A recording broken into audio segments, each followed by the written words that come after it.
Welcome to the Minnesota WIC Participant-Centered Webinar Series. My name is Karen, and I will be facilitating the webinar today.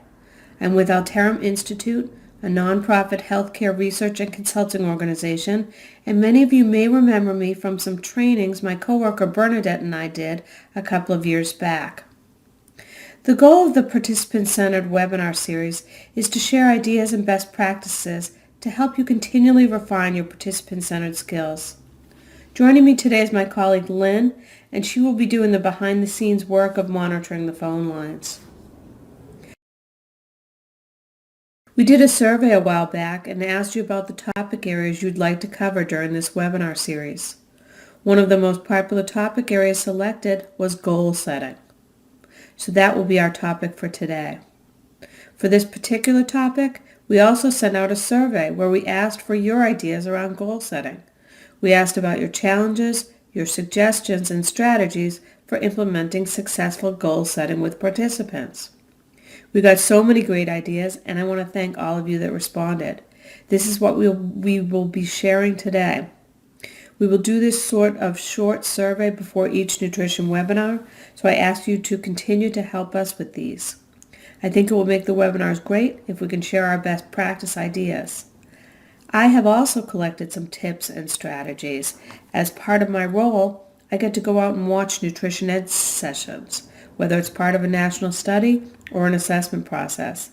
I've sat in on hundreds of sessions at this point, and I'm learning what works and sometimes what doesn't, so I will share that during the webinars as well. So now we'll get started. On the survey, we asked you to describe any challenges you have around goal setting with participants.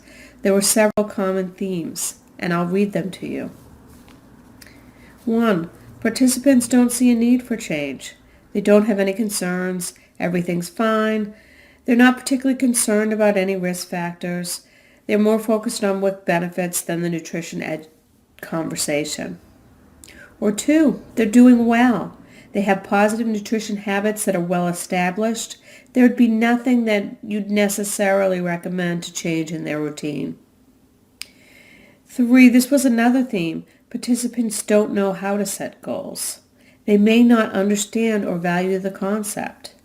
This is interesting, and I want to explore this a little more later in the webinar. Another challenge is societal barriers, time, money, other challenges that are taking their focus. Housing, domestic abuse, these things make it difficult to focus on nutrition-related goals. And the last common theme from the surveys was not enough time. Time barriers within the WIC agency and the limited amount of time we have with each participant. So these are our challenges. It means that goal setting is not always easy, but it doesn't mean that we shouldn't help participants set goals. Hopefully today we can share some strategies to decrease or help with some of these challenges. So the first question I have is, why set goals? Why is goal setting a part of a nutrition program like WIC? We know that the majority of WIC counselors work on goal setting with their participants. So why do we do it? The short answer is because it works. Goal setting is effective. Saying out loud, I want to do this and this is why. And then moving to the and this is how, the plan. Our quote here says, a goal without a plan is just a wish. Goals help us focus and sustain our efforts. For example, a goal of, I'm going to make time to exercise 3 times a week. This goal helps us more than a general thought, I'd feel better if I exercised more. I should really do that sometime. Goals help us achieve more. Even if we don't fully get there, we achieve more with goals than without them. Also, when we do something that we feel proud about, take one step towards that goal, have one small success, or go on that first walk, we feel good about ourselves. I did that, and I can do more. That positive feeling creates a desire for more, and that feeling in itself is a motivator.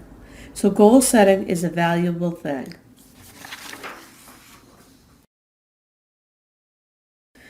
Our first best practice suggested by many of you on the pre-survey was the importance of goal setting being a participant-led goal.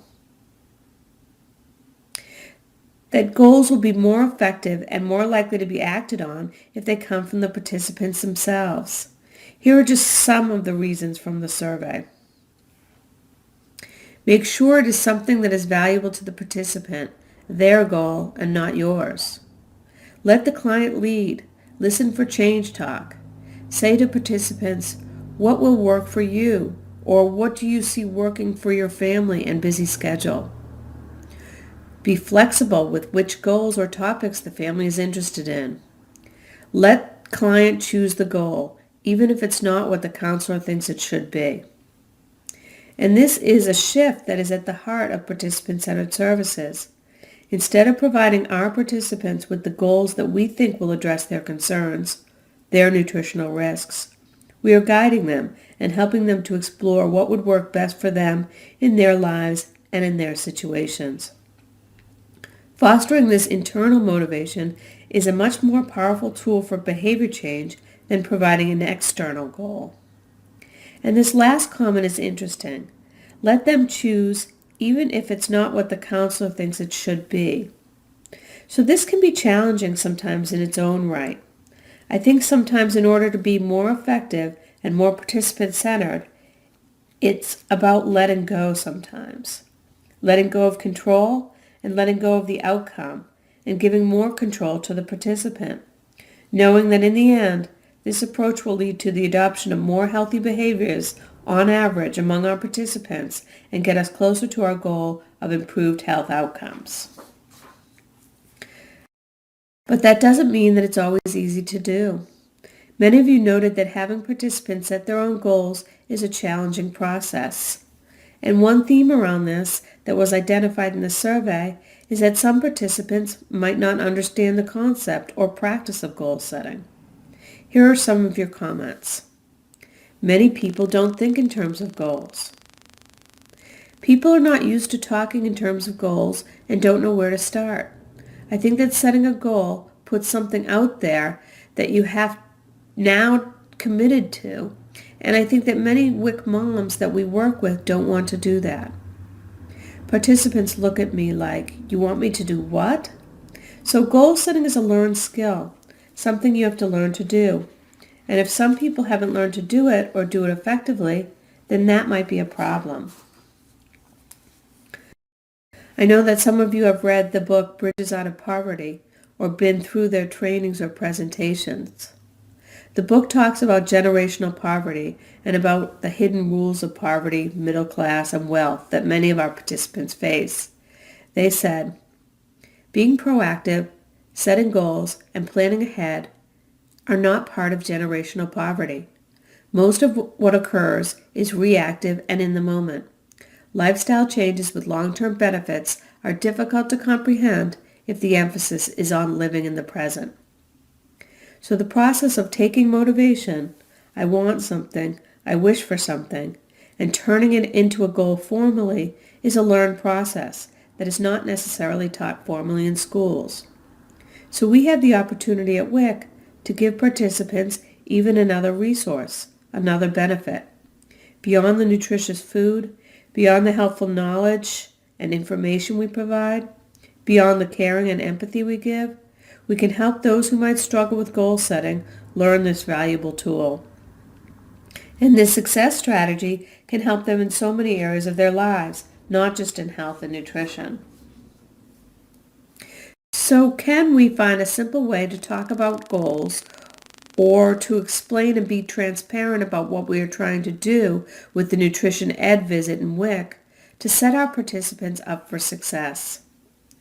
A couple of people gave similar advice when we asked, what are your strategies around goal setting? And that was, explain why you set goals and how this helps their family. This, I think, would be especially important for participants new to WIC, but it could be a good reminder for those who have been on WIC a while. It may be a shorter conversation with someone who's been on WIC and a little bit longer for a new participant. We want to explain it in a way that anyone can understand and connect to. What words you choose are up to you. And whether you use the term goal or not to explain the process is up to you. I think some of you mentioned that some participants might not be comfortable with the term. This could be a good thing to brainstorm together in a group at your agency. How to discuss what we're trying to do in simple, understandable terms. As an example, you could say something like, at WIC, one thing we ask parents and caregivers about is their hopes for the family's eating and health. We ask you about where you want to be, and then we try to help you get there with suggestions, tips from other parents, or resources like healthy recipes. Or here's another example using the term goal. At WIC, one thing we work with families on is setting small goals around healthy eating and exercise. Some parents, for example, want their family to eat more vegetables or drink more milk. Others want to focus on having more family meals or eating a little less fast food. Whatever your goals are, we'll ask you questions, and if you need any help or resources or ideas, we can help. Is there anything in particular that you want to focus on? So setting this agenda helps relieve that anxiety of not knowing, and it helps build that connection, that trust. Helps them fully engage in the discussion. When we're looking for where or what goals to set, this is going to be our biggest sign or biggest clue, change talk.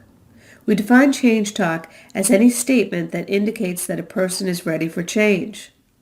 One person on the survey put it this way: picking up on their change talk and reflecting it back works wonders.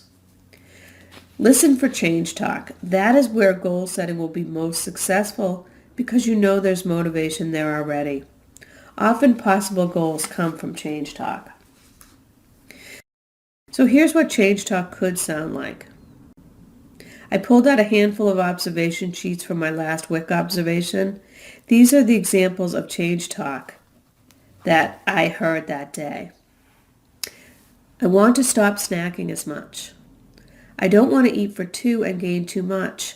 I'm worried about after. I need to be better with water. I want to make my own baby food. I've started cutting back on sweets a lot. I'm trying to lose the weight I gained after I moved. Sometimes you hear several pieces of change talk, whereas others there may be just one focus, but for most appointments I hear something. Now there are differences around these examples of change talk. Some are stronger than others. I want to stop snacking as much is different than I've started cutting back on sweets a lot. The first is just a wish or a desire at this point. The second woman is already taking steps. In both these scenarios, we can help the participant a great deal. Don't underestimate the power we have to reinforce new behaviors. New behaviors are very fragile things. How many of us have started and ended a New Year's resolution in 1 week? We have the ability to reinforce importance and do goal setting around these new behaviors to formalize them. So the best goals are going to come from these examples because this is where the energy is. This is where the motivation is. But we said that if someone is not used to goal setting, they may not be able to connect change talk, their motivations, to actual goals. They might not see that their hopes can, with some work, be turned into achievable goals. I see this happen a lot. During the session, there's all this change talk. I should walk more. I want to feed them more vegetables. We eat out too much and it's expensive and not healthy. But then at the end of the appointment, the counselor will ask, what do you want your goal to be until I see you next time? And they'll say, I don't know. So this is where we come in. We have to connect the dots for them. We have to say, so it sounds like snacking less is going to be your focus right now. Then together you can work on refining that goal and coming up with actions, the how to get there part. Reflecting their motivation doesn't mean you're choosing the goal for them. It just means that you're actively listening. You can ask, did I get that right? They have the ability to say, no, I'd like my goal to be something else. But you are facilitating the process by making the connection between motivation and goals. Here are some examples that you offered from the survey for guiding the goal. What are your plans for Johnny and how he eats?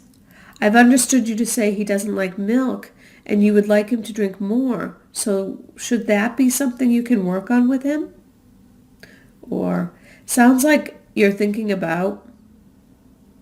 Or, is that one thing you want to work on? Have you thought up a time frame yet?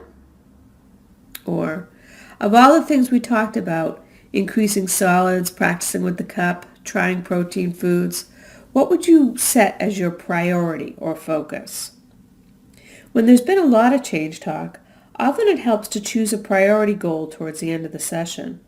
You may brainstorm action steps around a few different goals, but it often helps to choose a priority. You could say something like, we talked about a few things, eating out less and cooking from home, walking and drinking more water. Of all these things, what do you see as the most important to focus on achieving?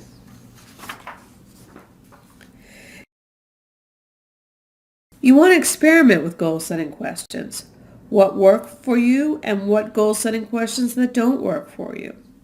I'm going to give you some examples of ones I've heard recently that didn't work. They seem to result in confusion on the part of the participant. What do you want your goal to be? What is one thing you could do until next time? What will you choose as your goal for the next 6 months? Now, I'm not saying that these can't work, but when I saw them used, they didn't. And if they work for you, then fine. If they do, I guarantee you it has something to do with your delivery and your PCS skills when connecting to the participant. Here is one I personally wouldn't choose. WIC makes everyone choose a goal. Or I've heard, you cannot leave my office until we set a goal. That doesn't make goal setting seem like a happy, positive thing, but more like a chore or a punishment. And that's not the emotional or mental connection we want to foster around goal setting. So you can test different phrasing and see what works. One thing I would advise is if you found something that works, or even something that doesn't, to share it with each other at staff meetings. I like to talk to WIC counselors about the word goal. Some counselors use the term and others don't. Some people feel the term implies too much commitment. Whatever works for you, there's no one right way.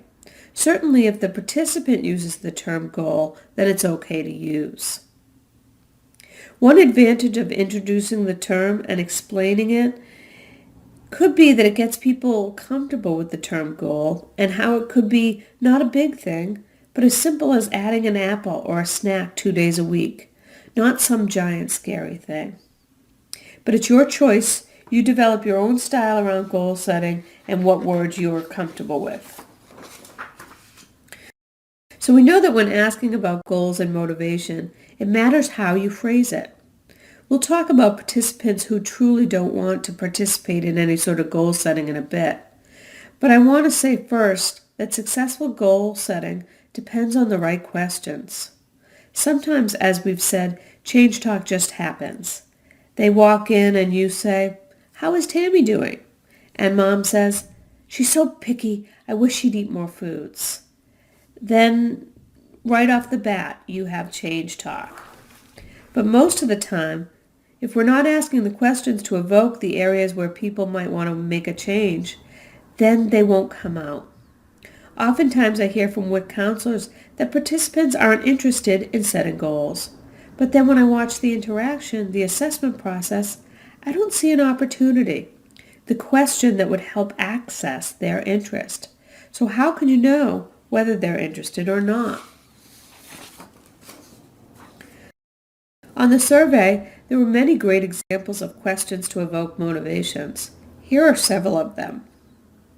See if any of these would work for you. Is there anything you wish Johnny was eating that he's not currently eating? What would you like your family to be working on related to health, activity, or nutrition? Anything new you are working on for yourself? And that's for moms. What changes would you like to make in terms of your eating, activity, etc.?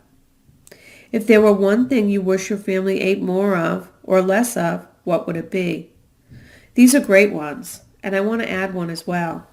Recently, I went on an observation, and the WIC counselor used a prop with a lot of success. It was a poster with a picture of all food groups and examples of good choices in each group. It was right on the wall by her desk. You've probably seen many like it. And she'd ask, looking at these food groups, is there anything you wish you ate more of? It worked very well. Or you could ask, looking at these food groups, is there anything you wish you ate more of or less of? I watched this one person several times, and it worked pretty much every time. What if someone really has no interest in goal setting? No, everything's fine, I just want my benefits. They are very resistant to goal setting. What then? Well, being participant-centered means we honor where they're at. If they don't want to choose a goal, that is okay. We are here to facilitate the adoption of healthy behaviors, but not to force it. And it would be a waste of time anyway to force it. Getting people to verbally agree to a behavior change when there is little motivation or interest, it will be very unlikely that the change takes place. Here's a couple of comments from the survey. Always listen for readiness to change. Client has to want to change for success, except if client truly does not want to set a goal. Have patience. If not this time, maybe next visit will be better. WIC is about the long game, not the short game. Hopefully we have many WIC sessions. But what this doesn't mean is that we don't offer participants the space to make goals. I've heard from some counselors they don't like to ask about goals because they feel like they're pushing the participants. It's not about pushing. We're acknowledging the fact that most parents have things about their family's health and nutrition that they wish were different, and we're respecting and helping people by allowing them to give voice to those hopes without judgment. One person on the survey put it this way: don't be afraid to ask directly about things they may want to change. We can help ourselves by remembering that we don't have to push. However they respond is fine. You're asking, and at the same time you're divesting yourself about caring too much about the response. They will decide what is best to change or not change. That's not my job. My job is to allow them the space to explore it, the invitation. Whether they take it up is up to them. Several of you gave a similar tip. Ask them to talk about how this change would benefit their family or why it's important to them. This is such an effective strategy, to ask for importance. A lot of time we focus on the how to do it and not their inner reasons to do it. We can assume, of course she wants to quit smoking.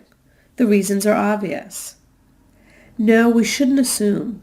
Get her to say what her most important reason is, or her top reasons.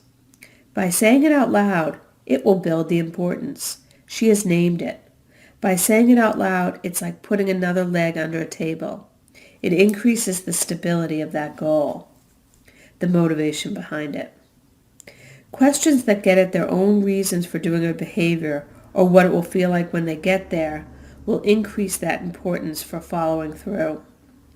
Questions like, for you, what are the best things about breastfeeding?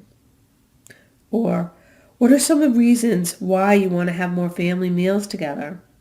Or, how will this change, whatever it is, impact your family? How will it fit into your life? It is interesting. Sometimes I hear the importance come out in the same breath as the goal. You might hear, I want to move more. I'd have more energy. The reason is right there. Or, I'm going to breastfeed. I know that breastfed babies are healthier. The importance is right there. You can simply affirm it or reflect it. But if it isn't there, another option is to ask for it. Whatever questions you ask will help that person talk about it. So we can ask for importance, and we can also affirm the importance of their goals. One person on the survey gave this advice. Be encouraging and excited when they set a goal, no matter how big or small. Even the smallest goal can have positive results and lead to other changes. I think of small changes like a crack in the sidewalk. For example, just by committing to eat one less dinner out per week allows that space to change other behaviors. Maybe I start cooking more at home, which leads to other healthy additions. You never know what flowers will bloom. The key with affirmations is to move beyond a simple affirmation, good or super, but to offer a more complex affirmation. Tell them why that goal is important. Why is that goal going to get them what they want? You can affirm their reasons and you can offer your own. Even if you are affirming theirs, you can add on more reasons that will add more motivation. What could an affirmation sound like? Say the goal is offering more vegetables with dinner. I could affirm, you're setting her up for success. Just this one step will impact her eating behaviors for a lifetime. The more children are introduced to a variety of foods now, the more variety of foods they'll eat as an adult. So in this case, parents are the number one influence on eating habits of their children. Tell them about their power. Or the last example, the woman said, I want to move more. I'd have more energy. You could affirm and add. Exercise is a great way to increase and stabilize your energy throughout the day. And people who exercise more even report better sleep, which helps with energy during the day as well. So you're affirming and you're adding. Some of you said that you use tools to help you with the goal-setting process. Some tools mentioned were goal-setting sheets, circle charts, and projective tools. If you find tools that work for you, great. I'm going to review a few here. If there are any that you want to learn more about, you can check with your supervisor or regional consultant. This is an example of a goal-setting sheet that some programs are using. It's called Healthy Trends.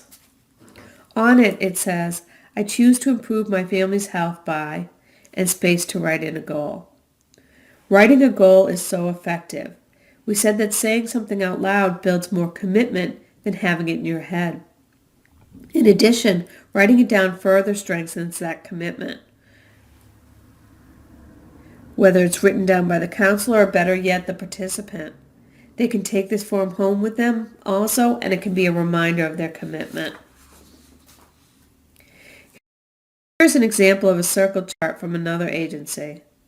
A circle chart has pictures to stimulate conversation around possible areas for behavior change. These are helpful tools when change talk isn't obvious. Nothing jumps out during the early assessment process. It can be used in a lot of different ways. You could introduce it. For example, these are some areas where our new moms tend to focus or set small goals. These are some areas where our new moms focus. Some moms want to set early goals around breastfeeding. Others are taking steps to maintain a healthy weight or making changes to their diets or making plans to add activity after they get the go-ahead from the doctor. For you, what do you think your priority areas will be? It's another tool to stimulate the thought process, a visual tool. Some of you were introduced to Projective Tools during the trainings a few years back. These are tools that can help people with the assessment process and tools that can bring out challenges, motivation, and hopes around eating and nutrition. They allow you to quickly get to what is really important to the participant. They allow the participant to feel there's no right or wrong answer and speak from the heart. And it can certainly streamline the assessment process. I'm not going to review how to use each one, but if you're interested, I will show you a website to learn more. This is a picture of paint chips.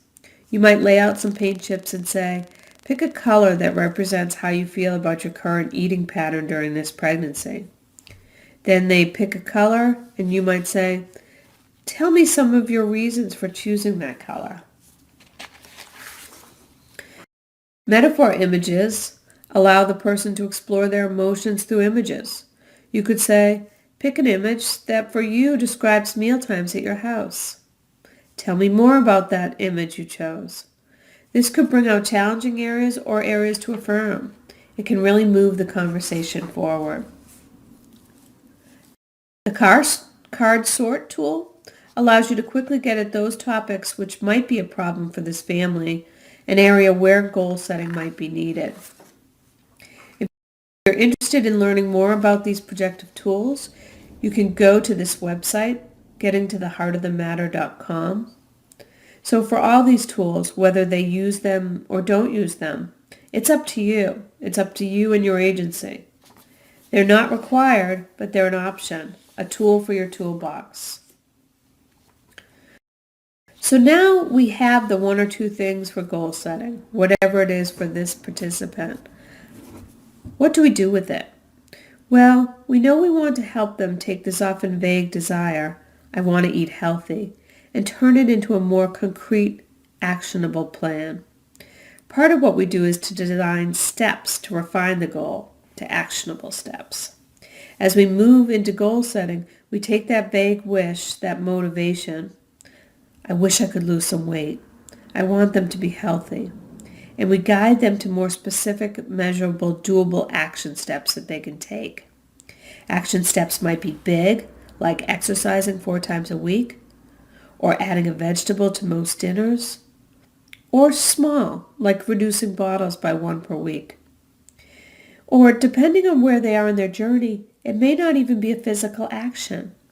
I will talk more about that in a minute. So we take vague hopes and turn them into actionable goals. I want him to be done with bottles. That's not an actionable goal. Or, I want to lose weight. Again, not actionable. I want to make meals at home 4 to 5 nights a week and not order out. This is an actionable goal. So here are some suggestions from the survey. Keep it simple and specific so they know when they've done it. Encourage them to try to pick one thing at a time and practice it for a month to 6 weeks until it becomes part of their lifestyle. Talk in terms of small, measurable goals. Give some examples based on what the participant has said. Let them know that the goal is something that is theirs, not WIC's. And here are some more. Start small. Small changes can lead to big changes. Sometimes people try to change too many things at once. For instance, cutting back on soda. Maybe cut back one at a time. Plan for when you're going to have them, etc. Keep it simple and specific and hopefully measurable. For example, I will eat 1 more salad each week instead of I will eat more vegetables. Let the client lead on what is achievable, not what we think is achievable. Ask participants, what is realistic for you and your child? These are great tips for making goals specific. Goals can be very different. Some people want very specific goals, and some feel that that is too restrictive. You can customize the goal to the person. And it doesn't have to be the standard adding a new behavior or removing a negative behavior. Not everyone might be ready for that. You can get creative. The goal could be thinking about something or talking to someone. Someone on the survey said, a goal can be as simple as the participant considering change. An experiment could be a good goal, to try something once. Someone on the survey said, I encourage the use of trying something. The word try is not having commitment. Also, a goal could be to sustain a current or new behavior. We said that new behaviors are fragile. They need attention. Focusing on an existing healthy behavior is a fun goal. Once we have a goal, this is often where nutritionists go into advice giving. Okay, that is what you want to do. Okay, as a nutritionist, this is my advice for getting there. Advice is good, but what I've seen is if you hold off a little, you can often get them to ask for advice, and when advice is asked for, it's more likely to be acted on. To hold off, you could ask them for their ideas. What types of things might work for you, do you think, to achieve that? Here are some questions from the survey. You know your child better than anyone. Where do you think is a good place to start? This one gives parents that power verbally. They know their child best. Or, Can you think of a starting point to get them there? What do you think can help you accomplish that? Is that doable? So one of the most valuable things that this process of setting goals does for participants is instilling confidence. Confidence in their abilities to adopt healthy behaviors. Helping people set action steps that they create can help increase that confidence. Here are some other tips from the survey that I thought were very valuable. 1. Have parents write out a goal and take home to post. That is sort of like the goal sheets we saw. Make a universal goal for the whole family, not just for one child if possible. Easy to remember and apply. Follow up on goal at the next appointment. It's so important to follow up on the goal, whether it's at the next additional ed or high-risk follow-up, or it might even be at the next certification or mid-certification. Your interest in follow-up will impact whether they follow through with goals. Where you document the goals may differ. Maybe it's a high-risk care plan and you have more room for documentation, but maybe they're low risk and there's not really the option to do a more detailed goal. You have to choose from a general list. Sometimes the general list is fine, but maybe with this one person, you did make a pretty detailed plan. She was going to add salads 3 times a week with dinners. Maybe you want for someone else to be able to follow up more specifically with this person. Then we can add a quick note or message, however your agency agrees to do it. Don't be afraid to be more specific or think you're limited by the system. With goal setting, it's often helpful to discuss how they'll deal with setbacks or challenges. What if this happens? If their goal was to eat out less, what if one week it doesn't work out?